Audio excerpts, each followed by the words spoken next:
Hi class, welcome to the next section, chapter 6.2, the mean value theorem.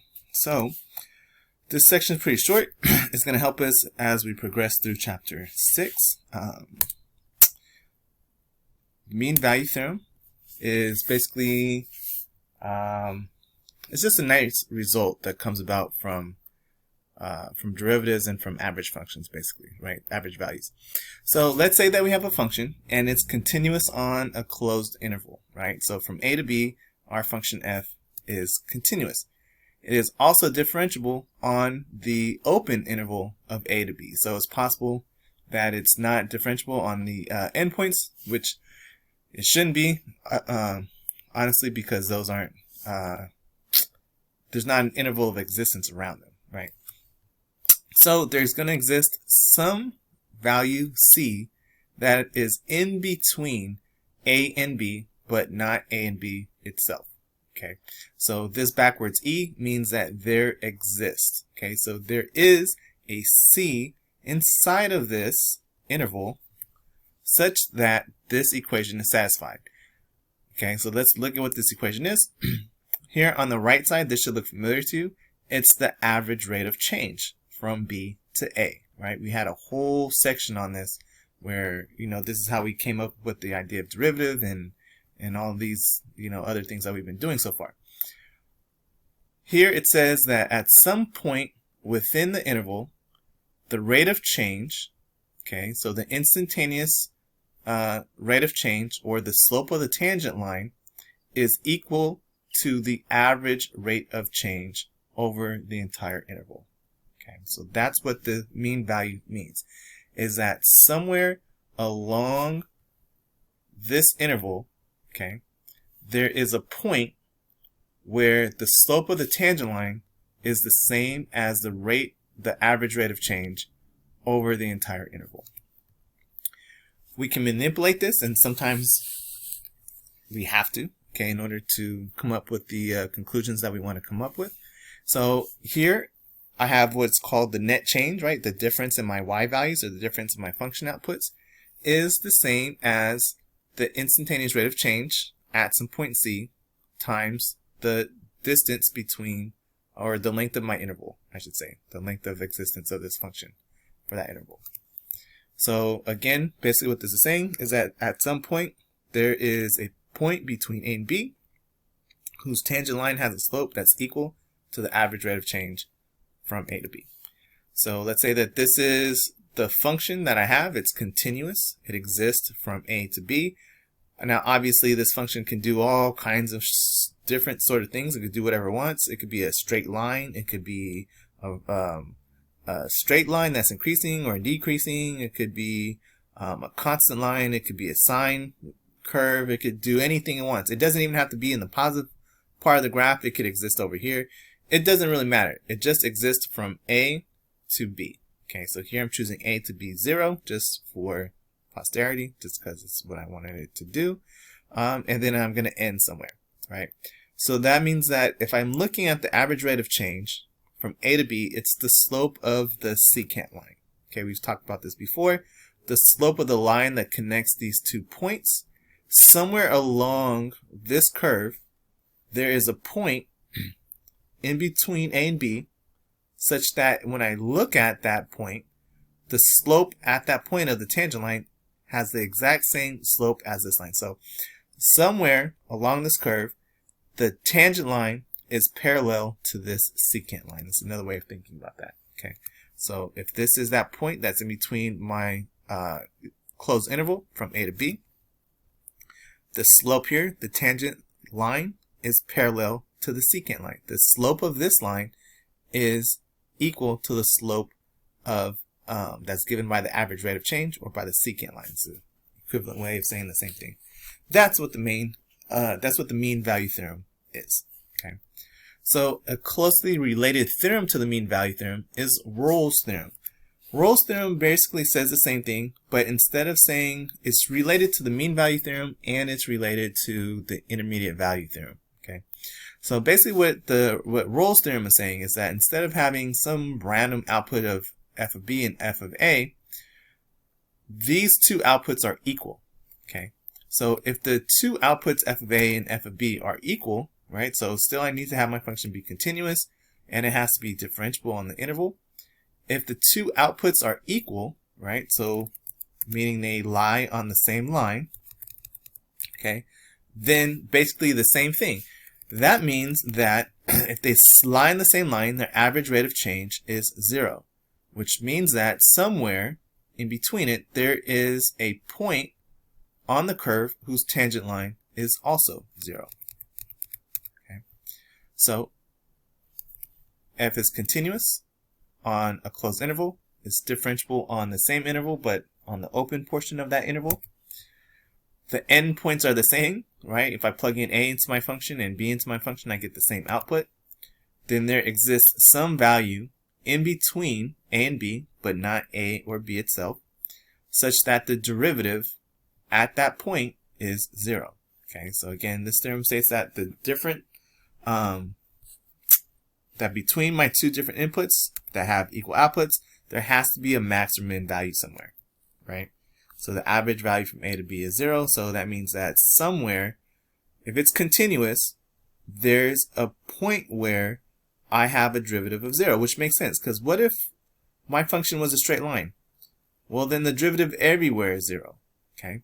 If it's not a straight line and my function comes up, well, it has to come back down because the outputs are the same, right, for both endpoints. So at some point, there's a max value. If it goes in the other way, at some point, there has to be a minimum value, right? Because if I'm coming down, I have to come back up to end at the same point that I started at, output-wise, right? Now, let's say if I did several squiggles in between, I have several max or mins. So this is, Rolle's theorem is just saying that I have to have at least one maximum or minimum value. I could have more, but there has to be at least one if the outputs are the same for my function. Okay, and again, it's really just the same thing as the mean value theorem. Okay, my tangent line here is 0, and that's because the average rate of change is 0. So that means that somewhere there has to be a point that has a tangent line with slope of 0, which means I have a maximum or minimum. This brings us to another theorem called the Racetrack Theorem. It's not super widely used, but depending on how far you go in mathematics, it's a useful principle to know. Basically, let's say that we have two functions, f and g, that are both continuous on the same interval, and they are differentiable on the same interval as well. Okay. And let's say that the derivative of f is always less than or equal to the derivative of g over this interval, right? So the derivative is always less than or equal to g. So g is always larger than it. The derivative is always larger, right? Then, if f of a and g of a are equal, then g of x is always going to be larger than or equal to f. And that should make sense because understand what the derivative is. The derivative is your rate of change. If f and g start at the same value, but g is always increasing at a larger rate or a rate that's equal to f, f will never pass g, right? That makes sense. If you've ever been in a race, if you are the slower person in the race, you can catch up to the faster person or be equal to them at some point, but you'll never pass them up, okay?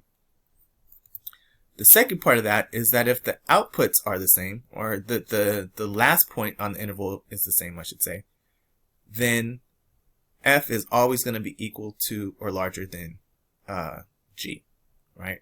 So meaning that they can start at different places, but f will always be the larger function because it is its rate of change decreases at a faster rate. Okay, it's always less than, so it decreases at a faster rate, so it's always going to be more than, the function will always be more than that function. That makes sense to you. Okay, so f can decrease very quickly, right, faster than g does, but if they end up at the same place, that means that f had to always have been larger than g. Okay, So let's take the extreme case. Let's say G decreases slowly, right? It's large, so let's say it's increasing in value, right? And let's say F is decreasing.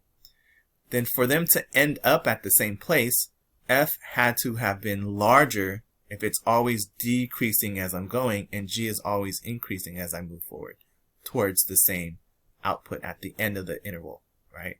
F had to have always been larger in order to end up at the same place. So, again, this theorem says that if two functions start at the same point, but one is always growing faster than the other, then the faster function always stays ahead of the slower one, right? And if two functions end at the same place instead of starting at the same place, then the faster growing function caught up to the slower growing one, basically, right? So here, the faster growing one caught up to F, which was increasing at a slower rate. Example.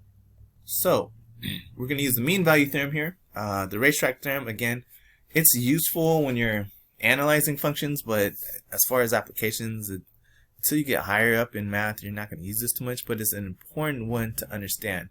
The relationship between how fast a function changes, right? Two functions together change. So here, let's do an example of the mean value theorem. So let's say that the derivative of a function is between 3 and 5 for every value of x on the real number line. Okay, the derivative is always between 3 and 5, meaning that this function is always increasing. It's never a decreasing function, and it is never flat. It's never a constant. It's always increasing because its derivative is always a positive value larger than 0. Okay, for every value in R. We want to prove that the difference of f of 8 minus f of 2 is between 18 and 30. It can be 18 and it can be 30 or any value in between. So now this is a little bit tricky, right? We don't have an actual function to work with, so we can't just make one up. That's not the way that this works, okay? We do have a restriction on the derivative. We do know that it's always positive, no matter what. I know I want to be able to relate the output of 8 and the output of 2, right? So f of 8 minus f of 2, somehow I need to relate it to the values of 18 and 30. So we're going to go ahead and start with the mean value theorem. And so let's just look at what the mean value theorem tells us, right? The mean value theorem tells us that between a and b, okay, there is a derivative of our function that is equal to the average rate of change, right? So they're giving us an f of 8 and an f of 2. That's given to us. They're giving us a derivative, but the derivative they're giving to us exists for all of x, right? We know it's always between 3 and 5. So we have an a and we have a b. In this case, b was 8, a was 2. We have f of b and we have f of 8. So let's go ahead and start with that, okay? Go to the racetrack. So, right, f of 8 minus f of 2, that looks eerily similar to the mean value theorem, more so to this form here, right? So I said equivalently, we can move this around. Basically, to get from this form to this form, all I did was clear the denominator. I multiplied both sides times b minus a. So if I multiply both sides times b minus a, one side is f of b minus f of a, and the other side is f prime of c times b minus a. Okay, so we have f of b minus f of a, so I can try to talk about what that difference is equal to here. Okay, so the derivative of c times b minus a is what it would be.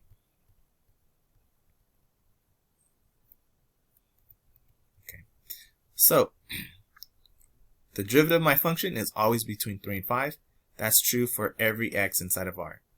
That means that my function is increasing for every value of x, no matter what. No matter what value I plug in, my derivative will always be between 3 and 5. My function is always increasing. Okay. The mean value theorem says that there is a c in between the values 2 and 8, such that the derivative of c is f of 8 minus f of 2 over 8 minus 2, right? So I told you that my b was 8 and my a was 2. So my interval then is from 2 to 8. That's why I have 8 minus 2 here. Okay. So if I do some math, 8 minus 2 is 6. So f of 8 minus f of 2 is equal to 6 times the derivative of c, where c is some value between 2 and 8.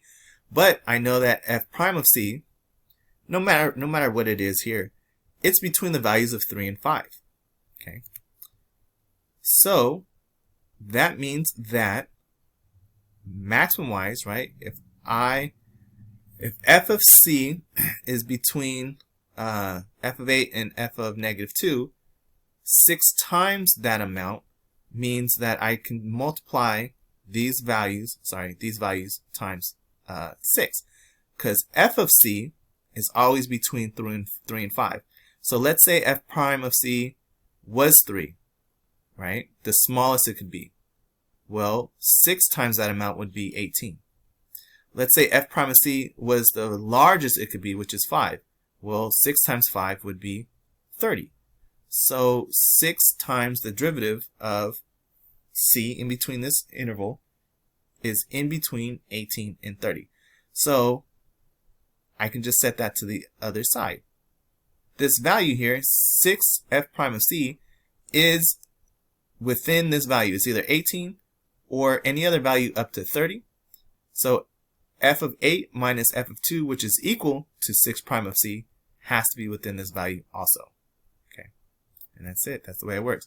That's your first example of a proof, like a real actual proof.